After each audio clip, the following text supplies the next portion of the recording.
कि मैं Borivali national park चूनापाड़ा आदिवासी पाड़ा में उपस्थित हूँ।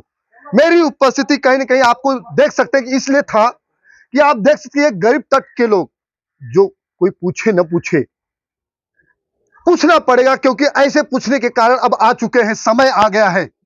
समय इसलिए आ गया है कि वाकई में अब घर घर योजनाओं को देखकर घर में जाना, उनकी बातों को समझना, क्या चल रहा है उनके घर में, लड़के पढ़ाई लिखाई किए हैं, तकलीफें हैं घर में, तो उस चीज को, उस दुख को समझने के लिए गट विधान परिषद के प्रवीण दरेकर जी उपस्थित हैं। लेकिन आपको बता दूं कि पंतप्रधान नरेंद्र मोदी जिस तरह से उनके मार्गदर्शन पे चलने वाले देवेंद्र फडणवीस महाराष्ट्र के डीसीएम जो उप मुख्यमंत्री हैं, उनके रास्तों पे चलने वाले ऐसे प्रवीण दरेकर आज यहाँ पे आदिवासी पाड़ा में उपस्थित, क्योंकि इन गरीब लोगों को पूछेगा कौन, उनको संभालेगा कौन, उनकी दुख दर्द को समझेगा कौन, समझने के लिए आज यहाँ पे खड़े हो गए। आप देख सकते हैं कि किस तरह से बुजुर्ग महिला, यह महिला कहीं 70 से 80 साल की उम्र होगी, लेकिन ऐसे ही महानगर विधायक यहाँ पे अगर उपस्थित है, वाकई में ये माँ का रूप है, ये माँ का रूप है। आज माँ का रूप इन्होंने समझकर आज यहाँ पे बैठा है। हो सकता था या नहीं हो सकता था, लेकिन बता दूं कि इनकी भी माँ थी। उस माँ का दर्द लेकर आज इस आदिवासी माँ के पास बैठे हैं। हो सकता हो घर में खाना भी खाने का इंतजाम कर सकते हैं या करवा सकते हैं। ऐसे ही यहाँ पे बातें भी चल रही हो न चले, लेकिन चलने वाली है। बहुत सी बातें, बहुत सी मुद्दाएं, बहुत सी इरादे सुनने को मिलेगी, आम जनताओं की बातों को समझने को मिलेगी, लेकिन आदिवासी पाड़ा में आना कहीं ना कहीं बात हर जगह पे इनका जिस तरह से एक योजनाएं चल रही है, घर में जाना, लोगों को पंपलेट देना, प्रधानमंत्री नरेंद्र मोदी के बारे में बताना, और हमारे भारत देश के जो राष्ट्रपति है द्रौपदी मुर्मू, जो आज वो आदिवासी समाज के हैं, मगर वाकई में आज उस आदिवासी समाज को उठाने का कार्य किसी ने किया हो तो प्रवीण दरेकर भाऊ ने किया है। आज सवाल तो पूछूंगा, मैं पीछे हटने का कार्य कभी नहीं कर सकता, क्योंकि आज जहां पे आदिवासी पिछड़ी जाति वालों को अगर वाकई में कोई उनको देखे न देखे, लेकिन अब देखने का कार्य आज आ गया है, समझने का कार्य आ गया है। आज प्रवीण दरेकर जी आप यहाँ पे आए हैं, क्या कहना चाहेंगे?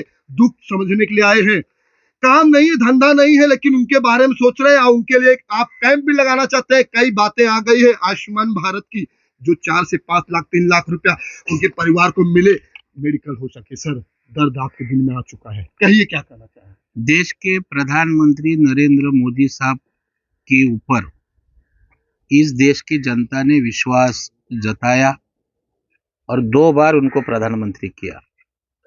तो जिस देशवासियों ने प्रधानमंत्री किया उसके प्रति मैं क्या किया, क्या काम किया, यह विश्वास बताने के लिए हम लोग आए हैं कि मोदी साहब ने हमें घर घर जाने के लिए बुलाया, घर चलो अभियान।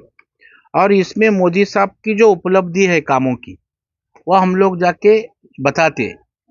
अभी ये बताते वह ऐसे ही मेरे आदिवासी बहनें हैं, माँ है, कि उनको ये पढ़ने को भी नहीं आता है, तो इनको शिक्षित करने की आवश्यकता है। उनके बच्चे आज पढ़ने वाले हैं, उनको पढ़ाना है, तो उनका सुख दुख समझ के उनके साथ एक कौटुंबिक रिलेशन करना, यह हमारा कार्यकर्ता करके फर्ज बना है।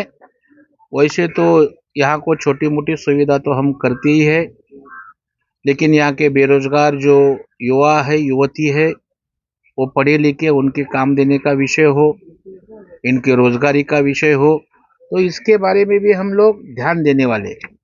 और आज कई योजना पूरी तरह से पहुंचे भी नहीं इनके साथ। अभी आयुष्मान भारत के कई लोगों को कार्ड भी नहीं मिला, तो उसके लिए उनका कैंप लगाना, जो सरकारी योजनाएं है यहाँ तक पहुंचाना, क्योंकि उनको तो मालूम नहीं सिस्टम क्या है, कैसा योजना का लाभ लेना, वह सब हमारे कार्यकर्ता को लेके आने वाले कुछ दिनों में हम करेंगे। आज सर क्या आपको लग रहा है, तो खेड़ा गांव जैसा वाकई में कुछ न कुछ एक नजराने जो यहाँ देखने को मिले, गांव ही दिख रहा है। आज बूढ़ी माँ के पास सब बैठे हैं, कैसा लग रहा होगा, क्या चाहते होंगे? मुझे मेरी दीदी, मेरे माँ सबकी आज याद आती है, क्योंकि ऐसे ही एक गांव में, खेड़े में हम लोग, हमारा बालपन जो गया है, तो ये क्या नया नहीं हमारे लिए। मेरा गांव भी ऐसा पहाड़ी पे है, जहाँ इसी सुविधा का अभाव है, तो लेकिन आदिवासी समाज को और दर्द है और दुख है, तो उनका दुख दर्द समझ के उनको मदद करना यह हमारा काम है। उनके दुख हल्का करने के लिए कोई तो है, ऐसा उनके मन में विश्वास आना चाहिए। और प्रधानमंत्री दिल्ली में बैठे हैं तो भी उनका छोटे आदिवासी पहाड़ों में क्या चालू है, उनको जाओ मिलो, उनको विश्वास दो। इसलिए घर चलो अभियान के माध्यम से आज हम आए हैं। हमारी ये माता बहन का तो पूरा जिंदगी ऐसा ही गया, लेकिन उनके आने वाली पीढ़ी तो सुख शांति से जीवन जिता पाए, गुजर पाए, इसका ख्याल हम करेंगे। एक सवाल था सर, पंत प्रधान मोदी जी ने जिस तरह से एक अभियान चलाया, वाकई में महाराष्ट्र के जो डीसीएम है देवेंद्र फडणवीस जी ने भी इनका एक उनके मार्गदर्शन पे चलने वाले देवेंद्र फडणवीस है और उनके रास्तों पे आप चलने वाले हैं। अगर आज जायजा नहीं लिए होते तो मुझे लगता है सर आयुष्मान के बारे में कुछ मालूमात नहीं पड़ पाती थी, लेकिन जैसे ही मालूम पड़ा तो मुझे लगता है कैंप की बात कर दी है। आप क्या कहना चाहेंगे? हम तुरंत ये वीक में कैंप लगाएंगे और इनको कुछ अगर आधार विधार का कुछ पैसा भी भरना पड़ता है उसका भी इंतजाम हम करेंगे, क्योंकि इनको 1000-2000 रुपये भरना भी इनका महीने भर का कमाई नहीं होता है। तो उसके बारे में भी हम लोग तकलीफ सहन करेंगे, आर्थिक जो रहेंगे। नौकरी की बात है, नौकरी के बारे में भी हम लोग प्रयास करेंगे। हम अभी हमारे कार्यकर्ताओं को लिस्टिंग करने को बोला है और ईमानदारी से ये पिछड़े जो हमारे आदिवासी है उनके लिए हम काम करेंगे।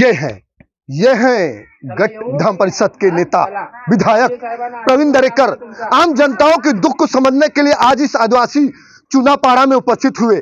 दर्द था तभी आए, आज इनके घरों में जा जाकर अभियान के उनका मन मकसद था कि नौकरी, उनकी सुविधाएं, उनकी बातों को समझने का कार्य आज इस तरह से प्रवीण दरेकर भाव ने किया है। धनुर्धारी यादव की रिपोर्ट।